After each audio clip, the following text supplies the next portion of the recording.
스러운 찬양을 하나님 앞에 불러서 영광을 돌리신 우리 글로리아 찬양대에게 하나님의 은혜가 충만하시기를 간절히 소망합니다.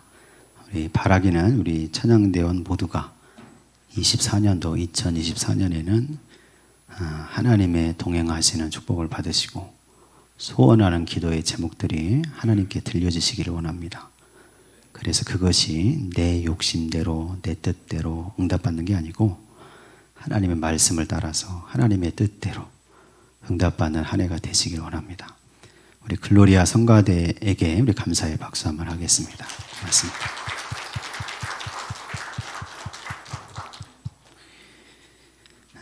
독일의 유명한 하이델베르그 신앙 고백이라는 게 있습니다. 근데 거기 요리문답집에 27번의 질문이 이겁니다. 요리문답은 세례받을 때 여러분 배우는 내용이죠. 근데 그 하이델베르크 신앙 요리문답 27번에는 질문이 하나님의 섭리란 무엇입니까? 이게 질문입니다. 그 대답이 있어요. 대답이 뭐라고 되어 있냐면 섭리란 하나님께서 전능하고 무소부재하신 능력으로 하늘과 땅과 모든 만물을 보존하고 다스리시는 것을 말합니다. 그렇게 다스리심으로 꽃잎과 풀잎, 비와 가뭄, 풍년과 흉년, 양식과 음료, 건강과 질병, 번영과 궁핍, 이 모든 것들이 사실상 우연히 생기는 것이 아니라 아버지 하나님의 자애로운 손길로부터 오는 것입니다. 이렇게 되어 있습니다. 그 섭리가 뭐냐면 하나님의 전능하신 능력이 세상 모든 만물, 우리가 살아가는 인생, 우리가 만나는 모든 일들 가운데 역사하셔서 개입하셔서 그것에 영향을 끼쳐서 모든 일이 우연이 아니라 하나님의 일정하신 목적과 뜻 안에서 그것을 통해서 하나님의 뜻을 이루어 가시는 그 하나님의 역사를 의미한다는 거죠. 그 안에 저와 여러분이 살고 있다는 사실을 우리가 깨닫고 기도하면서 예배하는 성도 되시기를 간절히 소망합니다. 창세기 22장을 보면 거기에 아주 중요한 사건이 나옵니다. 그게 뭐냐면 아브라함이 자기의 독자 이삭을 하나님께 번제로 바치는 아브라함의 이삭 번제 사건이 기록이 돼 있죠.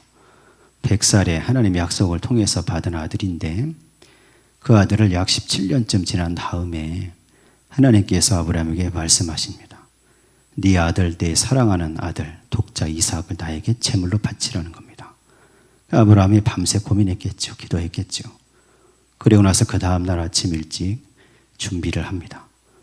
그리고 독자 이삭을 데리고 종들을 데리고 하나님 지시하신 모리아 산으로 사흘길을 가서 거기에 자기 아들과 함께 둘이만 올라가죠. 그 아들의 등에, 이삭의 등에 등짐을 지워서 번제로 쓸 나무를 지워서 손에 횃불을 들고 칼을 들고 그리고 그 모리아산에 올라가서 그 산에 하나님께 번제단을 쌓고 거기서 이삭을 잡아서 붓습니다. 그 위에 올려놓고 아브라함이 칼을 들어서 이삭을 죽이려고 할 때 그때 하나님께서 천사를 통해서 아브라함을 말리시죠. 아브라함을 불러서 그 아들을 손대지 말라는 겁니다. 네가 정말로 내 말씀을 따라 하나님의 명령을 따라서 네 아들 사랑하는 독자 이삭까지도 나에게 바치는 믿음이 있다는 것을 내가 이제야 알았다는 거예요. 그래서 그때 그것을 말리시면서 그때 비로소 하나님이 아브라함의 눈을 열어주시는데 그 주변에 하나님이 예비하신 순양을 보게 하십니다. 그 양이 뿔이 숯불에 걸려서 움직이지 못하고 소리를 막 지르고 있는 거죠. 그래서 아브라함은 이삭을 풀어서 내리고 그 순양을 대신 잡아서 하나님께 번제를 드렸습니다. 그리고 나서 아브라함이 그 양을 바라보면서 뭐라고 얘기했냐면 여호와 이레다 이렇게 얘기했어요. 하나님의 산에서 준비되었다 그런 뜻이죠. 그런데 이것을 이 여호와 이레라는 말을 여러분 라틴어로 번역하면서 이게 무슨 말로 번역이 됐냐면 데우스 포비데트 이렇게 됐습니다. 하나님이 준비하신다 이렇게 번역이 된 겁니다. 그러면서 이 라틴어가 이제 그 사실을 하나님이 준비하신다는 사실, 예비하신다는 사실을 그것을 지칭하는 단어를 만들게 되는데 그게 바로 라틴어로 프로비던시아라는 단어가 된 거예요. 이 프로비던시아를 영어로 번역하면서 프로비던스가 된 겁니다. 이 뜻이 뭐냐면 섭리입니다. 그러니까 프로라는 말은 앞이라는 뜻이고 비던스, 비데르 이런 뜻은 본다는 겁니다. 그러니까 라틴어로부터 시작한 이 영어의 단어 프로비던스, 우리가 섭리라고 번역하는 이 단어는 하나님께서 앞을 보신다라는 뜻을 가지고 있습니다. 그러니까 누구의 앞을 보시냐면 아브라함의 앞을 보셨고 그리고 오늘 요셉의 앞길을 보셨고 오늘 저와 여러분의 인생의 앞길을 보신다는 겁니다. 하나님께서 나의 앞길을 보시고 나는 모르지만 나는 알 수 없으나 그 길을 보시고 그때그때 필요한 것들을 하나님이 예비하신다. 준비하신다. 이게 섭리라는 거죠. 저와 여러분이 예배하면서 이 하나님의 섭리를 믿고 신앙하고 그 섭리의 신앙으로 우리의 인생을 살아가게 되시기를 간절히 소망합니다. 그러니까 섭리의 특징이 뭐냐면 모른다는 거예요. 나는 모른다는 겁니다.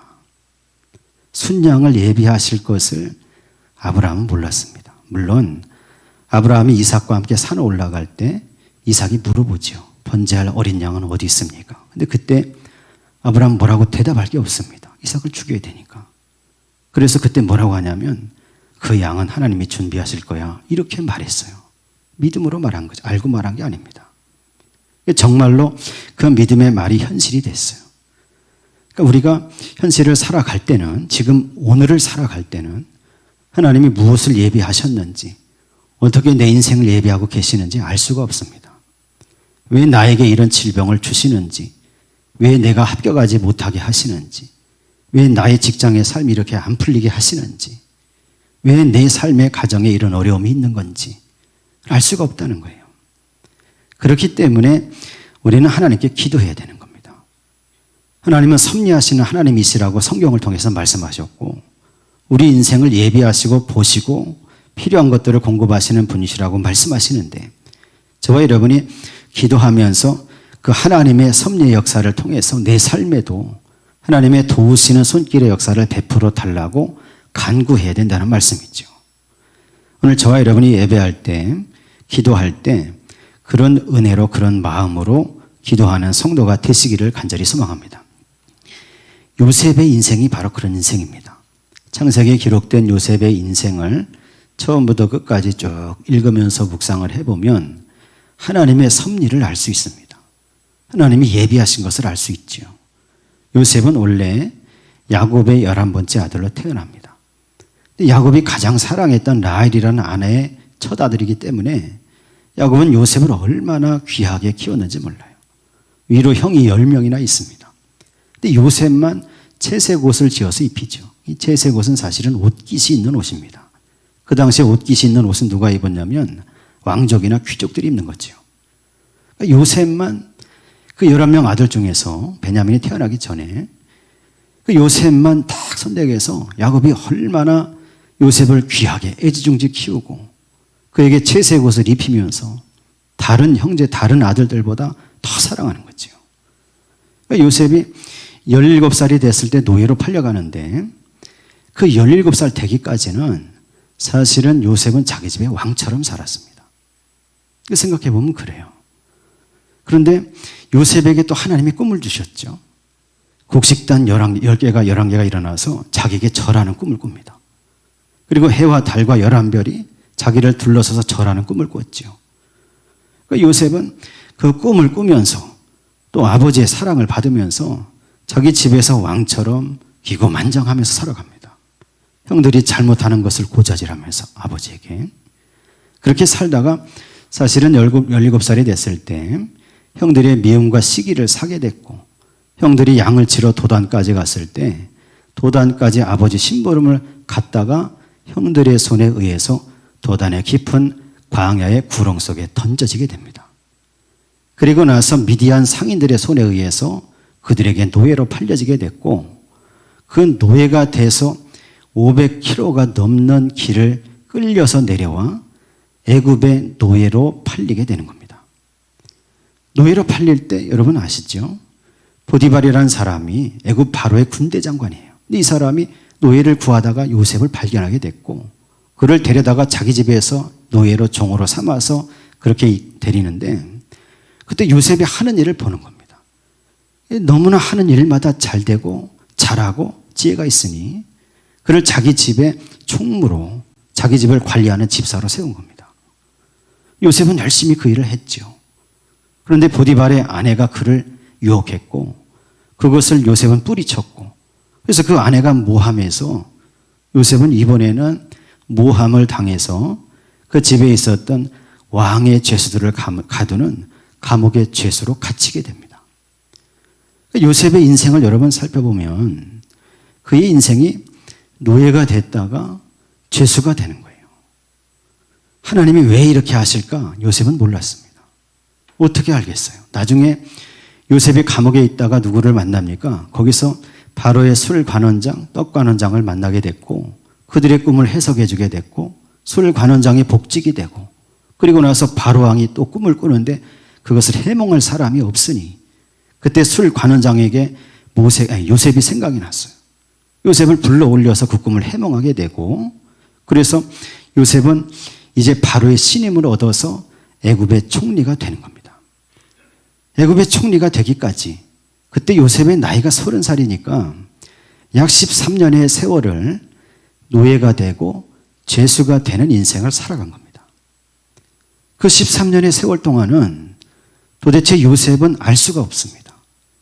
왜 하나님이 나에게 그런 꿈을 주셨는데 왜 하나님이 그런 꿈을 주시고 나를 노예로 팔리게 하시나? 왜 하나님이 나는 열심히 살았고 나는 정직하게 살았고 나는 그 유혹을 뿌리친 사람인데 왜 하나님이 나를 모함을 당하게 하셔서 감옥에 들어간 죄수가 되게 하시나? 죄수가 돼서도 10년 세월을 살아간 거예요. 요셉은 도대체 알 수가 없었다는 거죠. 여러분, 저와 여러분이 하나님의 섭리 신앙을 가질 때 우리가 반드시 기억해야 되는 부분이 이 부분입니다. 나는 알 수 없다는 거예요. 왜 내 인생에 질병이 있게 하시는지 알 수 없습니다. 왜 내 인생에 하나님 그런 어려움을 주시는지 알 수 없습니다. 왜 내가 이 시점에 이렇게 고민하게 하시는지 알 수 없어요. 그런데 여러분, 요셉의 인생을 보면 알겠지만 그 모든 시련과 고난과 역경의 이유는 단 하나입니다. 그게 뭐냐면 7년 대기근 때 그 요셉의 가족들 70명에 이르는 사람들을 굶지 않고 살게 하시는 거예요. 애굽으로 데려와서 살게 했고 그 애굽에서 400년 세월 그 이후로 살아가면서 하나님의 백성 이스라엘 민족을 형성하게 하신 겁니다. 하나님의 그 큰 그림의 시작점에 요셉이 있었다는 거죠. 오늘 저와 여러분이 우리 인생을 살아가면서 섭리의 신앙을 가지시기를 원하는데 반드시 기억하시기 원합니다. 나는 모른다. 그러나 하나님은 아신다. 왜 내가 이런 어려움 속에 있는지, 왜 나의 삶이 그런 고민을 해야 되는지, 왜 나의 삶 속에 이런 질병이 있는지, 장애가 있는지, 여러분, 저는 모릅니다. 우리는 모릅니다. 그러나 하나님은 성경을 통해서 말씀하십니다. 반드시 그 일을 통해서 계획하시고 목적하시고 의도하신 일이 있다는 거예요. 저와 여러분이 그 사실을 기억하면서 그것을 믿음으로 붙잡으시면서 하루하루 예배하며 살아갈 때 기도로 그 뜻을 품고 그 뜻을 이루시는 하나님의 손을 붙들고 살아가는 성도가 되시기를 간절히 소망합니다. 그러므로 우리의 모든 인생을 하나님께 맡겨드려야 되는 거죠. 오늘 말씀은 창세기 39장 1절에 3절과 20절에서 23절의 말씀인데 이 말씀 속에서 형통을 얘기하셔요. 여러분, 섭리를 이루어 가시는데 하나님의 섭리를 이루어 가시는 방식이 어떤 거냐면 형통입니다. 그래서 이 말씀 속에서 얘기하시는 이 형통이 어떤 것인지를 오늘 저와 여러분이 깨닫게 되시기를 원합니다. 먼저 창세기 39장 1절에 3절 말씀을 먼저 한번 읽어보겠습니다. 요셉이 이끌려 애굽에 내려가매 바로의 신하 친위대장 애굽 사람 보디발이 그를 그리로 데려간 이스마엘 사람의 손에서 요셉을 사니라. 여호와께서 요셉과 함께 하심으로 그가 형통한 자가 되어 그의 주인 애굽 사람의 집에 있으니 그의 주인이 여호와께서 그와 함께 하심을 보며 또 여호와께서 그의 범사에 형통하게 하심을 보았더라. 아멘. 그리고 20절에서 23절도 다시 한번 보겠습니다. 이에 요셉의 주인이 그를 잡아 옥에 가두니 그 옥은 왕의 죄수를 가두는 곳이었더라. 요셉이 옥에 갇혔으나 여호와께서 요셉과 함께 하시고 그에게 인자를 더하사 간수장의 은혜를 받게 하심에 간수장이 옥중 죄수를 다 요셉의 손에 맡김으로 그 재반 사물을 요셉이 처리하고 간수장은 그의 손에 맡긴 것을 무엇이든지 살펴보지 아니하였으니 이는 여호와께서 요셉과 함께 하심이라. 여호와께서 그를 범사에 형통하게 하셨더라. 아멘. 여러분, 형통이라는 단어를 히브리어로 얘기하면 찰라흐라고 얘기합니다. 근데 이 찰라라는 단어는 무슨 뜻이냐면 돌파한다는 뜻이에요. 돌파. 뚫고 나간다는 뜻입니다. 우리는 형통하게 한다 그러면 세상에서 많은 재물도 얻고 권세도 얻고 좋은 직장도 가지고 그래서 남들이 보기에 떵떵거리면서 좋은 차도 몰고 좋은 집에 살면서 참 저 사람 형통하다 이렇게 생각하는데 사실 성경의 형통은 찰나라는 단어는 무슨 뜻이냐면 어려움이 있는데 어려움을 돌파하는 게 형통이라는 거예요. 오늘 말씀에도 마찬가지입니다. 39장의 1절에 3절은 지금 요셉이 노예가 된 겁니다. 형들의 손에 팔려서 상인의 손에 팔려서 애굽으로 내려와서 지금 노예가 됐어요. 그리고 보디발에게 팔려간 겁니다. 그런데 성경은 그 요셉을 바라보면서 뭐라고 얘기하냐면 하나님이 함께 하시니 형통한 자가 되었다 이렇게 얘기하는 거예요. 39장 20절에서 23절은 뭐냐면 아까 말씀을 드린 것처럼 보디발의 아내가 유혹했는데 그걸 뿌리쳤다가 모함을 받고 이제 요셉이 그 감옥의 죄수로 떨어지는 그 모습입니다. 근데 성경은 또 뭐라고 얘기하냐면 노예의 자리도 모자라서 이제는 죄수의 자리로 떨어지는데 그것을 바라보면서 여호와께서 요셉과 함께 하시고 인자를 더하셔서 하나님이 함께 하시니 그가 형통한 자가 되었다는 거예요. 여러분 생각해 보십시오. 노예가 되는 게 형통한 게 아니잖아요. 죄수가 되는 게 형통한 게 아니죠. 근데 성경은 그 자리에 서 있었던 요셉을 향해서 형통한 자가 됐다는 겁니다. 여러분, 저와 여러분이 형통한 자가 되시기 원합니다. 형통이라는 뜻이 뭐라고 얘기했습니까? 돌파한다는 뜻이에요. 어려움이 다가왔는데, 고민되는 순간이 왔는데, 힘든 역경이 찾아왔는데, 그때 그 자리에 하나님이 함께 하셨다는 거예요. 하나님이 함께 하셔서 그에게 인자를 더하셨다. 긍휼하신 사랑을 더하셨다는 겁니다. 그래서 하나님이 함께 하시니 그가 형통한 자가 되는데 그의 주변에 있는 사람들이 그걸 보는 겁니다. 하나님이 함께 하시는 것을 보고 또 하나님이 그와 함께 하시는 것을 그가 보면서 하나님의 임재를 보고 그리고 그의 어려움 당한 것을 풀어주는 그런 도구로 그를 사용하게 된다는 거죠. 오늘 저와 여러분의 인생에도 그런 일이 벌어지게 되시길 원합니다. 여러분, 예수 잘 믿는 사람도 질병에 걸립니다. 예수 잘 믿는 사람도 장애가 있습니다. 예수 잘 믿는 사람도 사고를 당해요. 사실이잖아요. 근데 예수 잘 믿는 사람은 어떻습니까?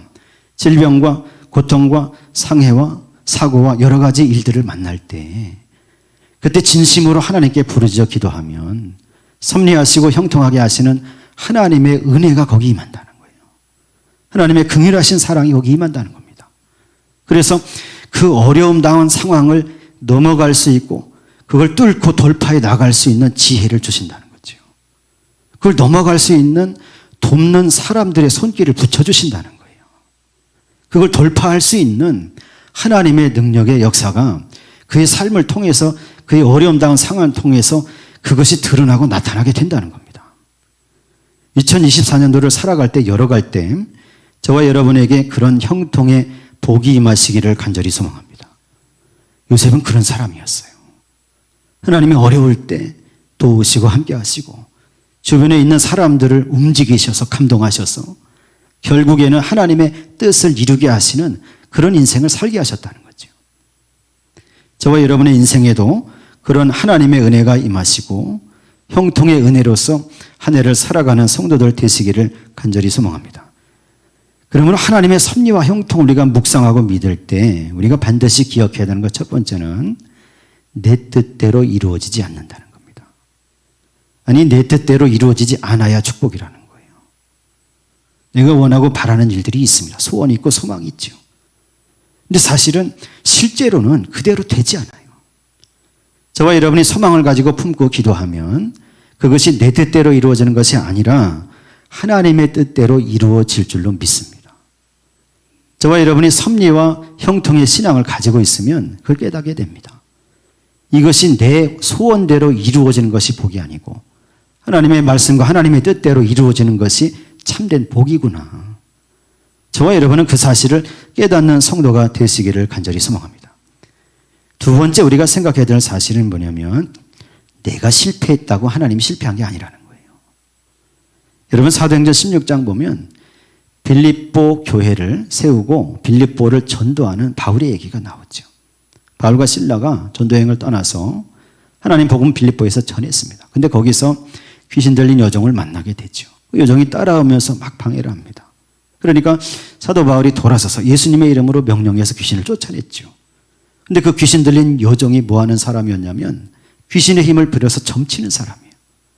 여종이니까 주인이 있잖아요. 주인이 점을 쳐서 돈을 벌었습니다. 귀신이 떠나가니까 여종이 점을 못 치죠. 그 주인들이 바울과 실라를 고소했습니다. 바울과 실라가 감옥에 갇힌데 그냥 갇힌 게 아니고 그들이 거의 죽도록 두들겨 맞았습니다. 피투성이가 돼서 정신을 잃었죠. 감옥에 던져졌는데 한밤중에 깨어납니다. 깨어나서 바울과 실라가 하나님을 찬송해요. 여러분 그 심정이 돼보세요. 복음을 전한다고 열심히 전했어요. 예수의 이름으로 선포해서 귀신도 쫓아냈습니다. 그런데 왜 바울과 실라를 피투성이가 되게 해서 감옥에 가두시는가 하나님이 섭리하신다면. 바울과 실라는 그걸 알 수 없었죠. 그러나 깨어나서 하나님의 섭리를 믿고 찬송했을 때 그때 무슨 일이 벌어지냐면 갑자기 지진이 일어났어요. 감옥문이 다 열렸고 쇠사슬이 다 풀렸습니다. 그래도 도망가지 않고 남아 있었는데 감옥을 지키던 간수가 칼을 빼서 그 사실을 보고 자결하라고 했습니다. 바울이 달려가서 말렸고 그 바울을 보면서 그 간수가 놀랐죠. 풀렸는데 도망가지 않으니까. 그래서 바울을 실라를 데려다가 자기 집에 데려가 씻기고 먹이면서 예수 그리스도의 복음을 듣게 됩니다. 그래서 그 집에 있었던 모든 가족들이 예수를 믿게 됐고 구원받는 가정이 됐다는 거예요. 바울과 실라를 섭리하셨던 하나님의 목적은 그 간수의 집을 구원하시고자 하는 목적이 있었다는 거예요. 그 가정은 결국 빌립보 교회의 기둥이 된 거죠. 오늘 저와 여러분도 인생을 살아가면서 혹시 안 되는 일이 있을 때 2024년도를 살아갈 때 혹시 막히는 일이 벌어질 때 내가 실패하는 일이 있을 때 여러분 기도하시기 원합니다. 하나님 이 실패는 나의 실패지만 하나님의 실패가 아닙니다. 하나님의 어려움은 나의 어려움인데 이것을 넘어갈 지혜를 주실 것을 믿습니다. 나의 인생은 하나님의 손에 붙들려 있고 나의 삶은 하나님의 선하신 섭리의 역사 가운데 있습니다. 저와 여러분이 그것을 고백하면서 은혜를 더하시는 하나님의 섭리의 은총의 역사 가운데 살아가는 성도들 되시기를 간절히 소망합니다. 마지막으로 우리 섭리와 형통의 역사를 믿음을 가질 때 한 가지 간구해야 되는 것이 있습니다. 그게 뭐냐면 하나님의 크신 손길의 도우심을 간구해야 될 줄로 믿습니다. 내가 어려움을 당할 때 힘이 들 때 걱정과 염려가 엄습할 때 그것을 이기게 하시는 하나님의 지혜와 평강과 하나님의 크신 섭리의 손길의 역사, 크신 능력의 역사를 구하는 성도가 돼야 한다는 거죠. 여러분 전에도 한번 말씀드렸지만 저와 여러분이 이런 당나귀가 되셨으면 좋겠어요. 어느 마을에 마른 우물이 하나 있었습니다. 근데 그 마을에 당나귀가 하나 있었는데 이 당나귀가 나이를 많이 먹었어요. 늙은 당나귀죠. 당나귀가 길을 가다가 발을 잘못 디뎠습니다. 마른 우물 속으로 떨어진 거예요, 당나귀가. 떨어졌으니까 자기를 살려달라고 얼마나 울부짖겠어요, 속에서. 막 소리를 내니까 그 당나귀 주인이 그 소리를 들었습니다. 달려와서 보니까 마른 우물 속에 자기 당나귀가 거기 팍 떨어져서 발버둥치고 있는 거예요. 살려달라고. 근데 그걸 끄집어낼 방법이 없어요. 하도 울어대는데 그걸 끄집어낼 수 없으니까 그 주인이 어떻게 했냐면 마을 사람들을 다 불렀습니다. 사정을 얘기하고 너무 불쌍해서 못 봐주겠으니 그냥 묻어버리자는 거예요. 그래서 마을 사람들이 삽을 가져와서 흙을 떠서 그 우물을 메우기 시작합니다. 팍 뻗어서 메우니까 흙이 떨어지니까 당나귀 어떻게 하겠어요? 다 막 소리 질렀겠죠. 묻지 말라고. 근데 한참을 그렇게 했는데 아무 소리가 안 나요. 묻혀서 죽었나 보다 이렇게 생각했겠죠. 집주인이 그 우물을 들여다봤는데 거기서 참 놀라운 사실을 보게 됩니다. 이게 뭐냐면 당나귀가 그 안에서 흙을 삽으로 퍼서 던질 때마다 흙이 자기 등으로 떨어지잖아요. 떨어지면 몸을 막 흔들어 버리는 거예요. 흔들어 버리면 어떻게 됩니까? 흙이 밑으로 쌓이죠. 삽으로 퍼서 흙이 떨어질 때마다 흔들어서 밑으로 쌓여서 그 흙을 밟고 올라오고 있더라는 거예요. 당나귀가. 여러분, 저와 여러분의 인생에도 그런 당나귀와 같은 지혜가 임하시기 원합니다. 우리가 하나님의 섭리와 형통하심의 역사를 기억하면서 하나님의 도우심을 구하면서 기도하며 살아갈 때 어떤 일이 있어도 그 일을 넘어갈 수 있는 지혜를 주시는 분이 하나님이시다. 여러분, 그 사실을 소망하시고 그 사실을 믿으시고 그 은혜 가운데서 2024년도는 형통한 복을 받아 누리는 그런 성도들이 다 되시기를 간절히 소망합니다. 오늘 같이 기도할 때 여러분 간구하시기를 소망합니다. 하나님, 내 인생은 하나님의 손에 있습니다. 내 삶을 섭리하여 주시고 어떤 일을 만나도 형통하게 하시는 역사를 베풀어 주옵소서. 그 믿음으로 승리하고 살아가시는 저와 여러분 인생이 되시기를 예수 그리스도의 이름으로 간절히 축원합니다.